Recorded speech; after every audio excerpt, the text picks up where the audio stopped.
段关键时刻，我是张道和。当台湾还在欢天喜地过年的时候，砰的一声，惊天一响，川普最引以为傲的关税，没有想到竟然被最高法院判决是违法的，全世界整个惊呆了。现在到底应该怎么办？我要跟他拿回钱吗？还是我要继续谈呢？还是我干脆摆烂呢？甚至还有很多的专家学者直接讲，这个时候反而你不要轻举妄动，因为会出大事的。因为川普他的手段非常多，他马上祭出了122条款，跟全球征了15%的关税。既有关税这件事情，还要分清楚谁是朋友，谁是敌人。所以现在有个国家非常紧张，那叫做韩国。韩国我们都知道，他2月16跟2月18号的时候，美国、日本、韩国要做一个军演。他说我不要参加你们的军演，好，最后只有美国跟日本。但这个举动完之后，没有想到20号宣判就出来了，就违法了。这时候韩国剉咧蛋了，因为他现在已经是川普眼中那个不配合的敌人。所以你看到今天这个报道，韩民族日报它的标题。美方预告启动新的301条款调查，韩国会面临新的威胁，因为现在除了这个原本的122的15%之外，301再下去的话，韩国那真的是剉咧蛋了。好，我们先来介绍今天的来宾，第一位财经专家黄世聪，大家好；时评人员张宇轩，大家好；资深媒体人吕国珍，大家好；战略专家林廷辉，大家好；股市分析师封开平，大家好；好，最后资深媒体人吴正峰，大家好。松哥。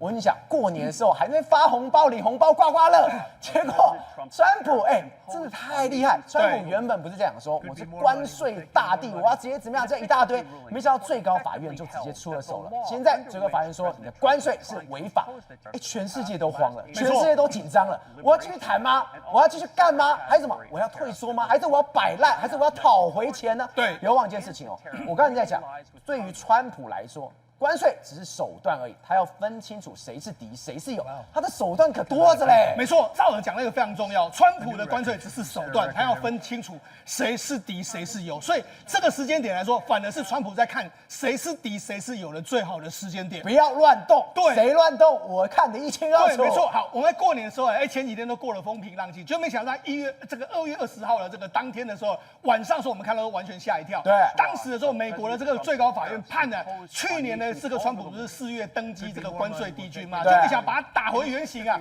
他就不是关税帝君，你就是关税小弟，就没想时间才过1天而已哦，他马上你看他马上在出 social 上面就发表了，谁说我是关税小弟，我马上又要祭出122条款。原本10%，我要把它升到15%，他马上又升回到这个关税大地的这个状况。那大家想说，那这个15%不是只有150天吗？所以很多国家就蠢蠢欲动。印度就说，哎呀，我们跟你谈的这个协议不算啊。然后欧盟就说，我们在观望啊。不过也有日本就说，我们之前5500亿的投资照算，我们要履行这个关税。大家想说，到底怎么一回事呢？我跟大家讲。目前为止来说的话，大家真的不要小看川普。你看，川普被打回原形1天之后，马上又想出了122法案。对，我跟他讲，他已经传边边了。他老早就预测说，可能我会被驳回违宪的时候，那我要怎么做？第一个法案是122，那122可以磕150天。可是赵老，你不要忘记哦，他后面还有很多手段。他说我在升122同时启动什么232条款，还有301条款的调查。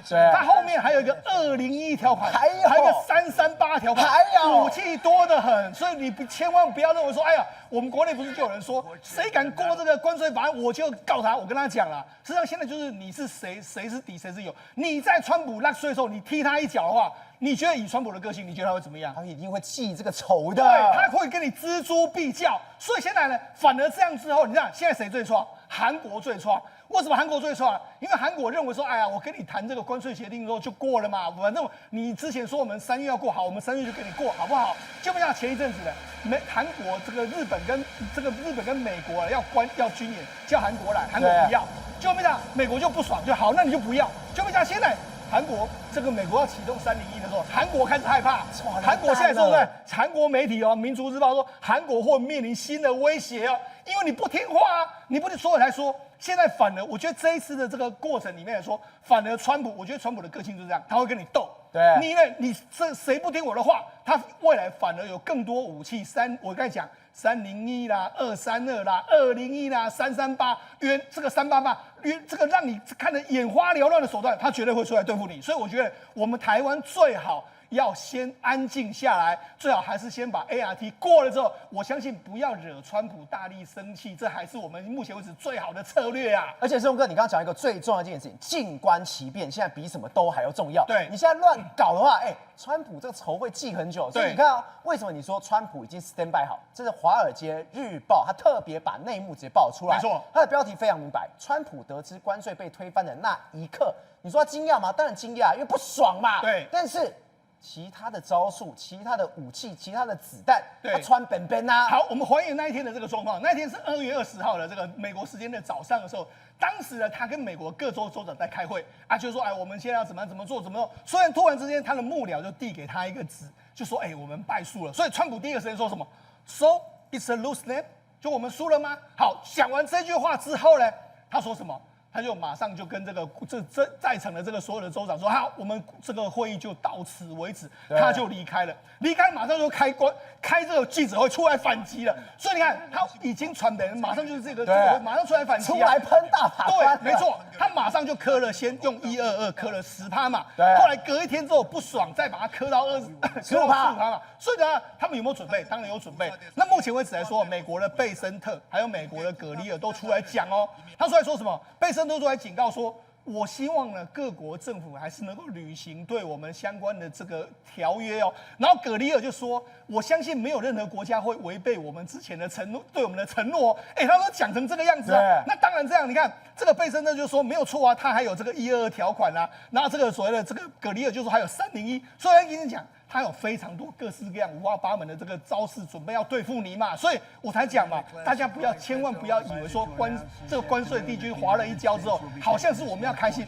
事实上反而大家不用太过这个开心的一个状况。好，那我跟他讲，为什么对台湾来讲很重要？第一个，因为为什么？因为我们现在台湾这次被课关税之后呢，因为15%加上原本的最惠国的这个税率，对不对？所以台湾的税率其实呢，很多产业已经比15%更高。那我们 ART 谈的就是怎样？就是15%是上限。对，所以我觉得现在其实呢，按照我们现在的最佳规则，应该是选择 ART 的上限15%是最好的方法。可是就有人就说没有啊，他这个15%搞不好150天就没啦，150天就没了之后，那我们那么笨，我们还要这个15%干什么呢？我们就用这个最低的这个最惠国的这个税率就好啦，根本就比这个税率还要更低啊。可照这个问题就是卡在，我跟你讲，川普还有其他武器嘛？我们刚刚讲了一大堆，对嘛？从122、232、301，对，甚至还有其他的，是。他可以要搞你，他可以搞死你。对，没错。好，尤其你看他在那个记者会里面，他讲了什么？我觉得记者会他特别。他那天记者会当然讲了非常多，他讲到中国，他还特别点名台湾呢。对，你看他是在知道关税败诉之后出来开了记者会，他讲的。你看看台湾这个例子，这个台湾进来偷走我们的晶片生意，他们的晶片做了30年甚至更久，现在所有这些台湾公司都在亚利桑那、德克萨斯州还有其他地方建立工厂，因为他们不想支付关税，他们跟全群绝对拥护美国。这个对川普来讲太重要了，所以我才说，无论好，我们假设不履行 ART 的时候，你觉得川普会怎么对付我们？232就下来了，他一定一大堆对付你啊！好，所以我就跟他讲，那尤其是你知道吗？川普对跟台湾达成的贸易协定，他到底多开心？好，那川普到底多重视这件事？你看，这是白宫的社群的 X， 他发了什么？你看，他就说，我们川普跟各个国家达成的贸易协定啊，那涵盖全球主要的贸易协定的1半以上啊，对，然后就把阿根廷啊，然后哥伦比亚、China 这下一下，居然看到台湾，而且台湾还有国旗耶，国旗，对，这白宫的网站哎。所以就他是川普是多么重视跟台湾之间的这个贸易协定。所以我们现在台湾跟中国是怎么平起平坐，没人开玩笑。对，没错。那为什么那么重视呢？因为事实上现在台湾跟美国的贸易额度来说，已经赢过了台湾跟中国的贸易额度。所以尤其是我们台湾输往美国，都是美国需要的 AI。所以川普他自己也知道这样一件事情嘛。好，那我跟他讲，那为什么我就跟他说韩国会害怕？我们先跟他讲，我们台湾现在 ART假设过的话，我们就是15%嘛，对不对？但是呢，你看韩国现在说什么？美国已经预告要启动新的301条款啊，韩国会面临新的这个威胁啊。那我们会不会面临到301？我们也会面临到301。但如果我们 ART 过的话，我们就不会被人家做的一个状况。但你看韩国说什么？你看它有什么？它有贸易的301的条款啊，还有贸易扩张法的232条款，一大堆法案。好，那我们直接跟他讲，美国到底有什么法案可以威胁到全世界？好，第一个232就是我们讲到嘛，对国家安全的威胁，它可以用作所谓个别产业。另外一个201，它对国内工业的影响，它最多可以增加50%。还有301，它是对这个美国不公平的贸易对待。还有这个122，这次启动了122，甚至还有338可以有50%的关税。所以我跟你讲一大堆哩哩口口。所以韩国为什么要警告这个？韩国为什么要说面临新的威胁？事实上不是只有301，因为这一次川普启动301。还有232，但是他后面还有338，还有201一大堆，所以他讲的这个意思是什么？他讲的意思是说要赶快过韩国跟美国的 AR 这个所谓关税协定嘛。对，因为目前为止韩国很多媒体就很多这个所谓政治人物说不要过，但是他们讲这个意思是说不过的话，韩国会面临新的威胁啊，所以你要小心，因为 Plan B、Plan C 一大堆出来之后，那你就完蛋。特别是因为最近呢，为什么韩国非常小心？因为韩国做了一件事，韩国已经惹川普生气了。对，没错，我叫你过来，你没有过来，你竟然站在中国这一边，好，那大家翻脸了。对，你有没有注意到？因为川普在之前不是有点名韩国吗？他跟李在明说什么？我们去年见了2次面，后来你也到美国来访问，那过了之后，你跟我说你要过关税，结果你没有过，然后后来不是韩国官员去安抚川普吗？对，后来就是说好，那你要3月给我过。赵尔，你觉得韩国现在的气氛会不会过？不知道啊。假设韩国没有过的时候，你觉得川普会怎样？不爽啊。另外一件事是什么？我叫你说，你不要跟中国走太近，你跟中国走这么近。对。那尤其最近一件事，我觉得真的惹怒川普了。为什么这样说呢？因为原本呢，这个美韩在这下个礼拜原本要举行联合军演，美方还说要邀请日本进来。对。那韩国说不要邀请日本这样的状况，就美国就回绝，就说好啊，那你不要自由护盾，那我们就不要演习，我们日本跟美国自己演习就好了。对。这样一个状况，所以美国就拒绝了嘛，因为他是顾及中国。那你觉得这个川普看了会怎么样？当然不爽啊，对不对？美国就说我们就自己演习就好了，好，那就这样的一个状况。所以你看，事实上，所以2月16号到2月18号，美日就进行联合军演。对，那结果韩国就没有参加嘛。而且他之后3月9号到3月19号，规模还要缩减。对，那你就帮中国做球吗？而且会不会演习，现在不知道，现在是推迟哦。现在就这样的状况哦。那尤其是最近一段时间来说的话，你看这次就是说有 F-16实驾嘛，然后到这个黄海这个地方演习的时候呢，然后后来有跟中国的军机有这个互相这个对峙的这个情形嘛。好，那这件事情来说啊，我们这个驻韩美军的 F-16也是在保护你南韩啊，结果你南韩跟我抗议什么？他说你怎么可以这样子？对啊，防空识别区我们这样很紧张是啊，等一下一直出美国，是，结果现在出大事情了。你在讲20号的时候，这个关税的这个违法已经出炉了。对，难怪刚刚韩民族日报讲非常白。301的大刀就下来了。对，所以也就是说，你惹了川普不开心的时候，川普可以有很多方法，趁这个时候趁机修理你呀。对。那我跟大家讲，事实上，在这一次的这个美日的这个军演来说，我们是不是说这几天在军演吗？我们给大家看一下，这是美国跟日本2月16号到18号的联合军演。联合军演里面来说，这次日本出了 F-2跟 F-15，然后美国的 B-52轰炸机来到这个地方，还有美国还出动了 EA-18G 的这个咆哮者。这次比较不一样的演习在演练什么？他们这次演练是第一个 B-52的轰炸机出现在东海的这个区域，灭国神器。对 B-52有这么多的这个相关的这个轰炸的这个相关的载弹量。另外，他们还加入所谓电磁作战。电磁作战呢，包括说 EA-18G，它本来就可以瘫痪敌方的这个相关的这个电子设备的这种状况，还有 E-2D 预警机也加入这个相关的这个演练。就如果假设遭受到这个对方强度的这个电磁干扰下面，我们怎么做出相关的这个作战能力？而且之前2月10号的时候，我记得我们在过年前就已经讲，已经飞了一次。对，就2月16、2月12还来了。对，没错，我就说，最近 B-52好忙啊！你看，我们就讲在2月10号的时候，那时候不是有说吗？这个2架这个美国的这个 B-52从安德森空军基地起飞嘛，关岛飞到台湾这个地方，对不对？来到吕宋岛这个地方，对。然后后来2月12号的时候，不是因为有加手纳的2架这个所谓同温层的加油机起飞嘛，要来帮这个 B-52来这个加油的一个状况嘛，所以你看。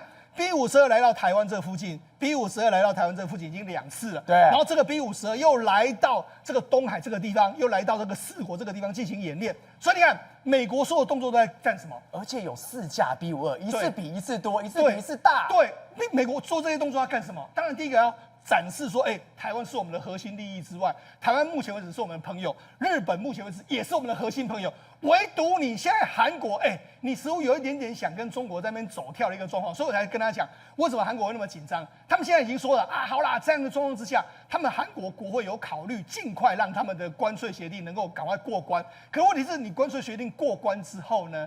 你这一次这个李在明的很多作为，引得川普非常不爽的时候，对，川普会不会趁机拿301、232条文等等修理你？我们就等着看啦。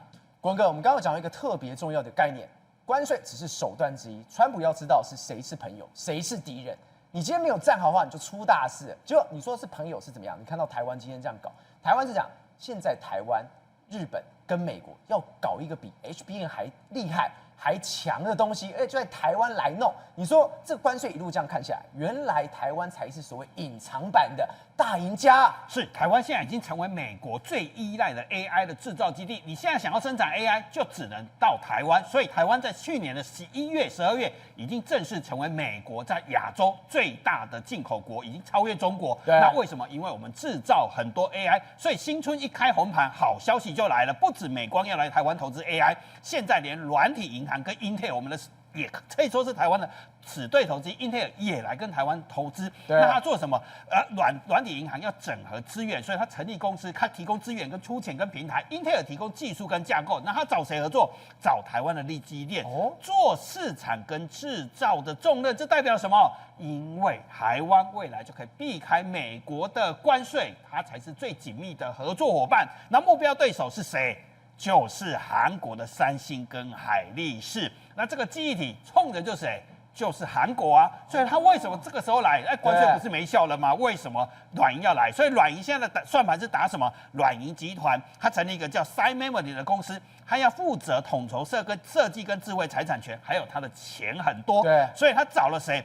找了台湾的力积电来做制造能力。那它日本的星光电器，它是一家封装公司，做载板的公司。所以最后封装是在日本，但是制造有晶圆制造的是台湾力积电。对，然后找了谁 ？Intel。所以 Intel 以前他谈到台湾都说台湾很危险嘛，可是 Intel 也加入这个联盟，因为它有什么记忆体的新的架构。你不要说 Intel 只会做 CPU 哦，它其实也会整个运作，所以它长期以来它有一个叫3D 记忆体的技术。它的想法是什么？现在 HBM 是用堆叠的方式一层一层堆下去，极限大概是16层到20层，因为越堆叠会越来越热。可是 Intel 它所谓的3D 是 SYZ， 还多一个 Z 轴，可以垂直排列，可以排更多。那好处就是多了一层之后排更多，不会像叠了16层、叠20层散热很困难了，所以记忆体就上不去，功耗会很大。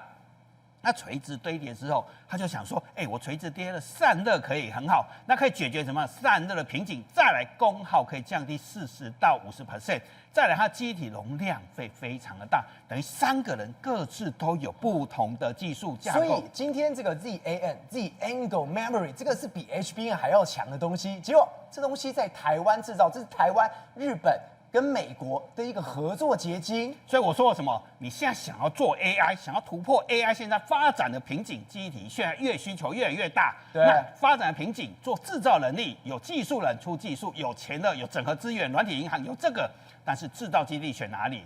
选台湾，所以选力积电，因为 AI 最重要基地在台湾。他们在想什么？为什么日本要出钱 ，Intel 要出技术？因为他们知道一件事情，台湾其实现在是美国在关税谈判里面是实质上给了最多钱的，当然我们不是最多钱的国家，但是给了最多好处，因为我们执行速度是最快的。日本跟韩国是裹足不前，或者是进度非常缓慢，盖厂也没盖嘛，承诺也没有做到，国会也没通过啊。大家都知道一件事情，川普当初在做所谓的解放之关税援引的法案，叫国际紧急经济权利法案 IEEPA， 其实早晚都会宣判没效。所以那时候我们的目标其实从头到尾都在等什么？怕的就是232跟301条款嘛，因为早就我们的钢铁跟铝其实已经被克232了，301我们以前常常都被整过，叫超级301，只要你太多的顺差，美国都拿这个对付你。所以从头到尾我们在谈关税，不是在谈这个解放日关税，都在谈232超级301。对，但日本跟韩国都没有。那现在一盘没效，川普马上都堆出贸易法案122。哎，122他在想什么？其实法人已经讲得很清楚了，122条款只能用150天。那川普在这150天，他不会闲着，他要干嘛？他要加速232跟301的进口调查，他要寻求法源的支撑。对，因为这个法案最大好处是它是合法的哦，但是它只能法案授权可以对全世界的国家课15%，上限15%。现在美国明天开始15%，而且最多走150天。150天，可是150天干嘛？以时间换取空间嘛，法案就会变232跟301都会同步进来。我这里告诉你，其实在1月14号的时候，美国已经开始偷偷实验232了，针对部分的伺服器、显示卡跟电脑零组件，已经开始在课25%的232条款。1月14号，你知道1月14号是什么日子吗？台湾跟美国的 MOU 总结会议谈判 ART 的总结会议，就是1月15号总结的。他前一天干嘛？他就是在提醒大家，你不跟我签，你后面就会有232跟超级301。所以等于美国早就都准备好所有的武器来了。对，所以现在韩国才是真正的大问题。人家英特尔跟软银不是笨蛋啊，捧着白花银子说要来跟你合作，英特尔来出技术跟架构给台湾的力积电制造。你以为他傻，他不知道这件事情吗？他当然知道，他为什么不去跟韩国，还冲着韩国来？就是因为韩国很快就要碰到232跟301，你也没有去谈。对，所以真正的大魔王是232跟301，潜在大赢家是台湾，已经谈妥了，台湾才是潜在版的大赢家。峰哥，我们刚刚一路看谁是敌人，谁是朋友。敌人很明显了，美国已经把中国视为敌人。你知道跟谁中国交好的，像韩国一样就完蛋了。结果没有想到，我们都知道，现在全世界都在跟中国脱钩的情况之下，他们最强是什么？是太阳能板、电动车，还有电池等等。没想到太阳能板上面，日本最近竟然搞一个大的，他们竟然可以把这个所谓次世代太阳能板的这个相关的这个所谓的一些材料原料，真的都直接做了出来吗？大家要知道日本是所谓的材料大国。那最近日本呢，就是在弄一个第3代的太阳能，叫做钙钛矿。钙钛矿，对，大家要知道钙钛矿这个东西哦，它不是天然的矿物，它是用金属卤化物，然后这个中间把它一些分子结构把它稍微做个改变。这个是日本的一个大学教授发现出来的。他改变这个结构之后呢，发现说，光电转换率更强，然后呢，这个能够，然后这个所谓的一个成本能够更低。对，好，因为太阳能最需要就是把光转成电。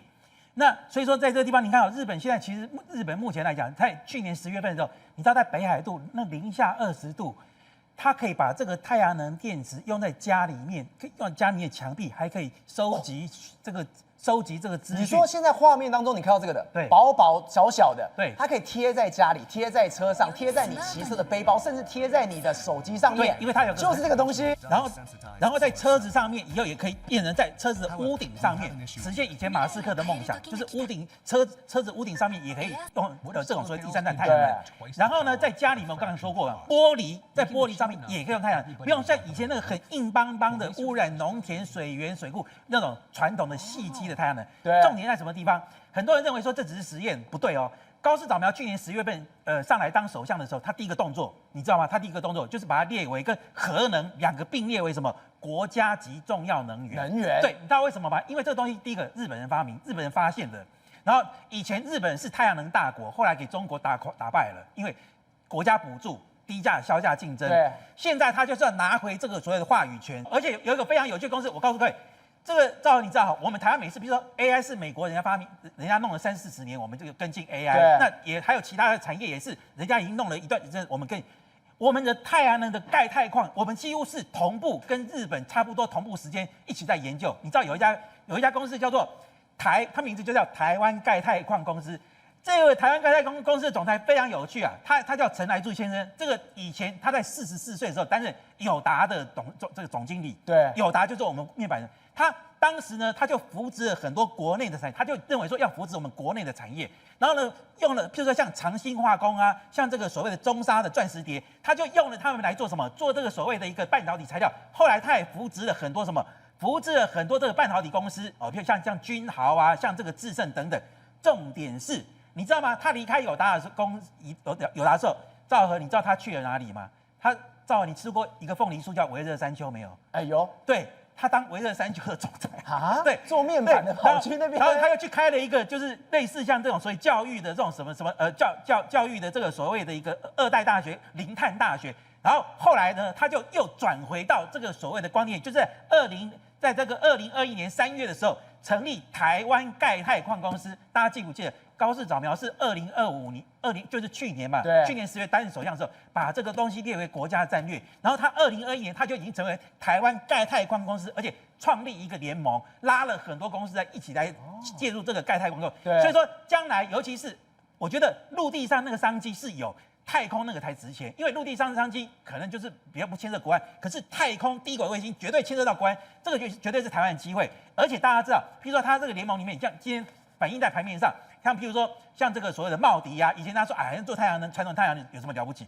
涨停板为什么？因为它是最早介入，它是茂迪，就是把那个钙钛矿跟细基2个重叠在一起，这有什么好处？就是旧的跟新的可以很平滑的转换过来，不用说一下子从旧的到新的中间会有断层，它是2个重叠的。好，另外呢，像譬如说这种，大家知道每次讲到台塑4宝，大家都摇头说，哎，那个塑化类股什么？哎，南亚最近因为跟 PCB 的材料是不是？PCB 材料跟这个所谓的这个铜箔材料，南亚这个开始大涨，有一家公司叫台化1326台化，开始做了这个所谓台塑开始进行一个东西叫做什么科技维新，就是台化它专心要去研究什么钙钛矿那个电池的感光层，就是你打进去之后，你感光程度越好，是不是可以吸收光？越多，对，转换能力是不是有帮助于转换能力？台化在做的这东西，最近得到法人的这个加持啊，台化是台塑4宝里面最强的，还有一家公司。